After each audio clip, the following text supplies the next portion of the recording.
নামাজের চেয়েও, রোজার চেয়েও, দান খয়রাতের চেয়েও একটা বড় ইবাদত আছে। এটা কি আমি কি তোমাদের বলবো না?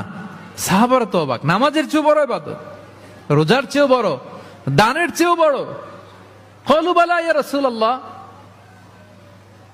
সাহাবারা বললেন অবশ্যই হে নবী, হ্যাঁ আপনি বলেন সেটা কি? বিষ্ণু সাল্লাল্লাহু আলাইহি ওয়াসাল্লাম বললেন ইসলাহু যাতিল বাইন, বিবাদমান দুই গ্রুপকে মাঝখান দিয়ে যে মিলিয়ে দেয়া। নামাজের চেয়েও বড়, রোজার চেয়েও, সাদাকার চেয়েও বড়, মিলায় দেওয়া। আমরা মনে করি সেজদা দিতে দিতে কপালে দাগ ফেলে দিছি, এটাই তো বড় ইবাদত। এটা তো নিঃসন্দেহে বড় ইবাদত। আমরা মনে করি হজ করতে করতে শেষ করে ফেলতেছি, এটাই বড় ইবাদত। জিকির করতে করতে আমরা দিন রাত এক করে ফেলতেছি, এগুলো তো নিঃসন্দেহে ইবাদত। কিন্তু দুই ভাই বিবাদমান দুই গ্রুপের মধ্যে আপনি যদি মিলিয়ে দেন, এগুলো নফল রোজা, নফল দান, নফল সালাতের চেয়েও বেশি সওয়াবের কাজ। পড়েন সুবহানাল্লাহ।